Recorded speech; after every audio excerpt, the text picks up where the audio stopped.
하나님의 은혜와 사랑과 평강이 오늘 하루도 충만하기를 주의 이름으로 축복합니다. 아비멜렉이 죽은 후에 하나님은 6번째 사사로 돌라를 세우시고 7번째 사사로 야일을 세우십니다. 돌라와 야일 모두 내용은 짧습니다. 그래서 이들의 구체적인 행적에 대해서는 정확히 알 수는 없습니다. 이들에 대해서 잘 알지는 못해도 하나님에 대한 분명한 사실 하나는 알 수가 있죠. 바로 하나님은 이스라엘을 또 구원해 내셨다는 사실입니다. 이스라엘을 또 구원하셨다는 것은 하나님은 여전히 이스라엘을 사랑하고 있어서 포기할 수 없다는 걸 알려주고 있는 말씀입니다. 우리 애들이 말을 안 들을 때가 있습니다. 저와 아내의 인내심을 우리 아이들이 자주 시험을 하고 있습니다. 말 안 듣고 뗐을 때는 화가 나서 혼내고 그러지만 그 화가 얼마 못 가죠.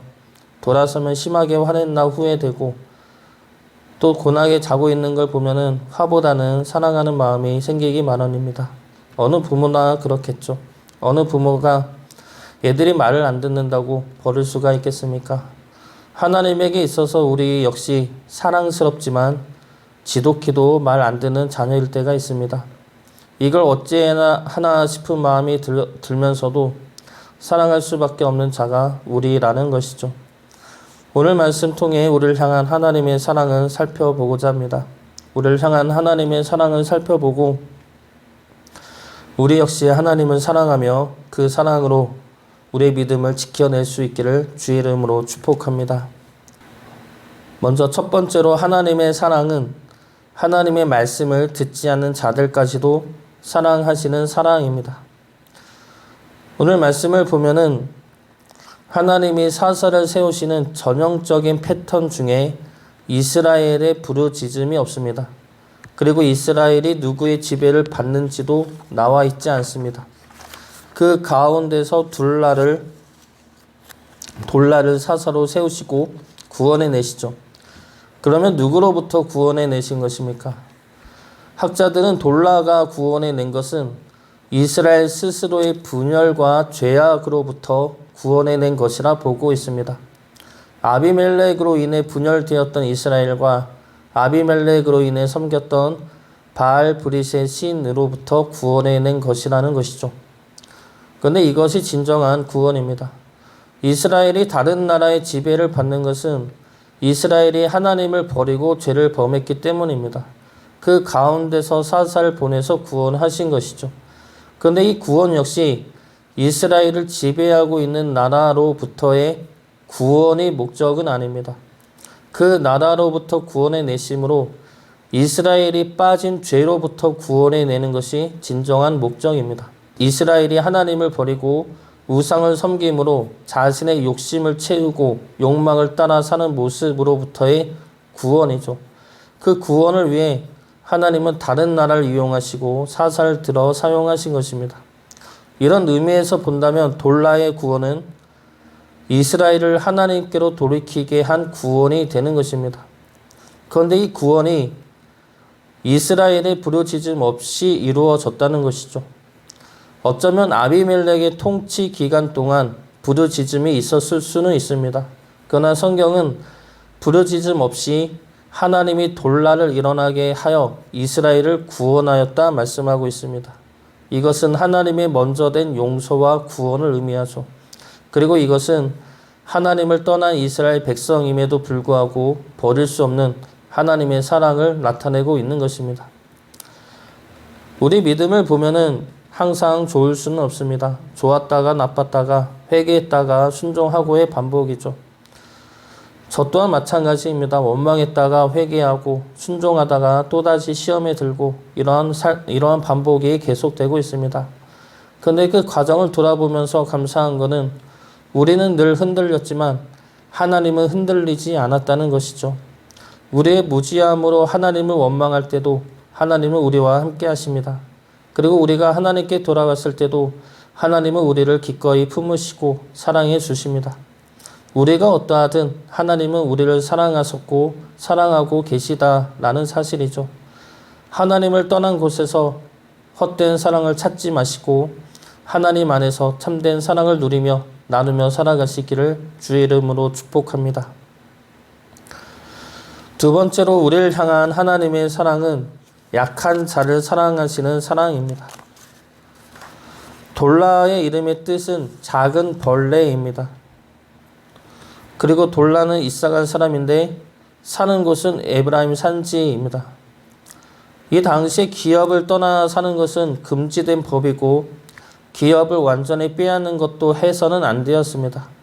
그럼에도 불구하고 돌라가 자기 기업을 떠나 에브라임 산지에 살았다는 것은 자기 기업으로부터 내쫓김을 당했거나 자기 기업을 빼앗기지 않았나로 추측할 수가 있습니다. 자기 기업도 없이 쫓겨나고 다른 지파의 빌부터 사는 작은 벌레 같은 자가 이 돌라입니다. 작고 보잘것없는 자라는 것이죠. 그런데 하나님은 이러한 돌라를 들어 구원의 도구로 사용하십니다. 이러한 모습은 하나님의 사람을 쓰시는 하나님의 전형적인 모습입니다. 하나님은 약한 자를 들어 사용하시죠. 강한 자를 들어 쓰는 경우는 거의 없습니다. 강한 자는 하나님을 찾지도 않기 때문에 하나님이 쓰고 싶어도 쓸 수가 없을 것입니다. 그래서 약한 자를 들어 쓰시지만 이러한 이유 말고 중요한 이유가 하나가 더 있습니다. 약한 자를 쓰시는 이유는 그 자에게 하나님이 필요하기 때문이죠. 소외된 자를 쓰시는 이유는 그 자에게 하나님이 있어야 하기 때문입니다.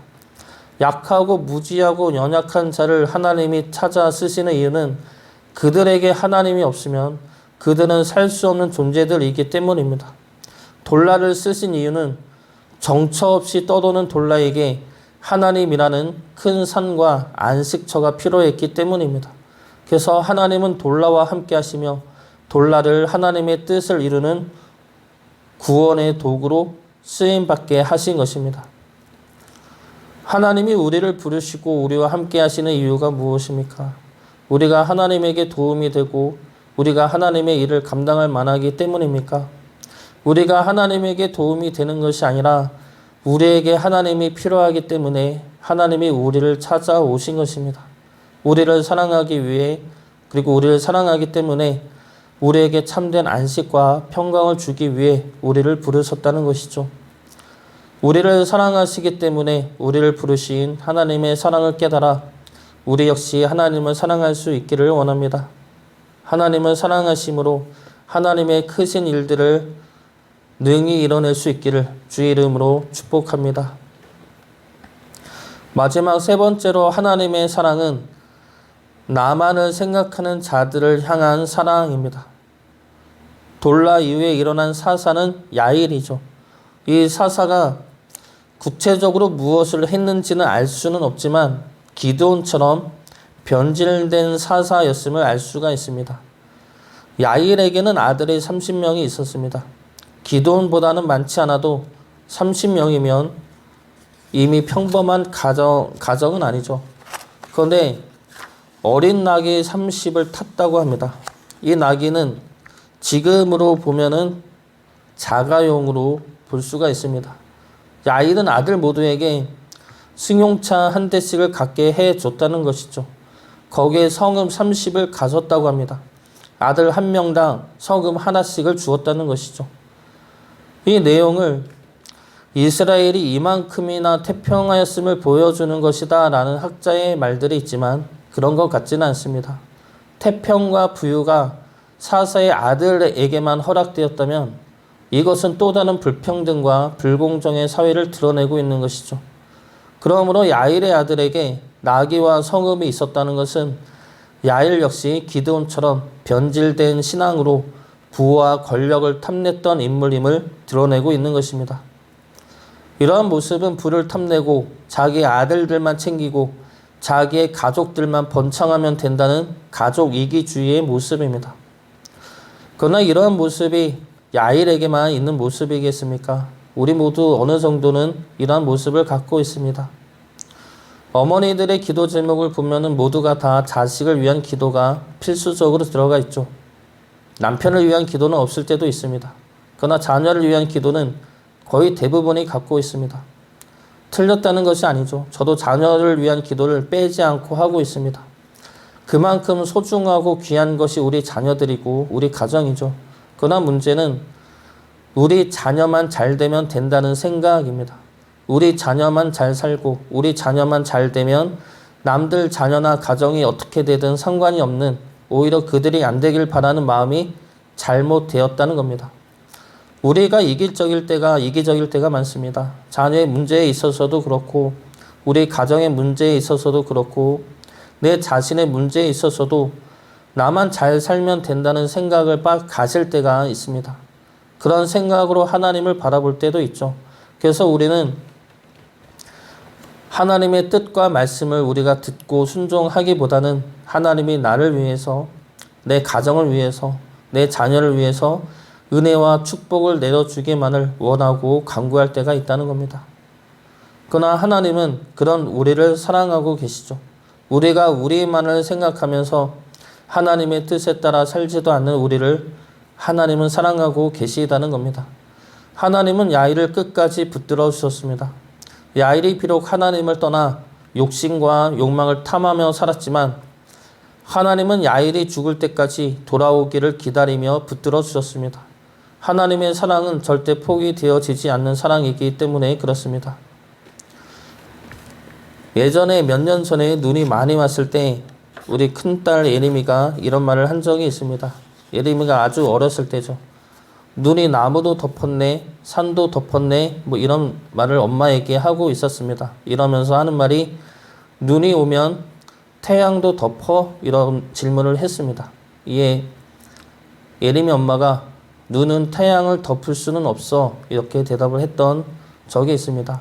이 대화를 들으면서 우리를 향한 하나님의 사랑이 태양과 같지 않나 라는 생각이 들었습니다. 우리 마음에 눈이 오고 비가 오고 바람이 불어도, 그래서 우리 마음이 추워지든 더러워지든 황폐해지든 그러한 것들이 우리를 향한 하나님의 사랑을 덮을 수는 없습니다.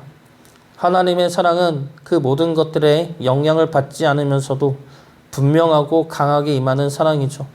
그 사랑을 깨달아 하나님의 사랑 안에 거하며 주를 향한 찬양과 영광을 올려드리는 주의 자녀 되시길 주의 이름으로 축복합니다.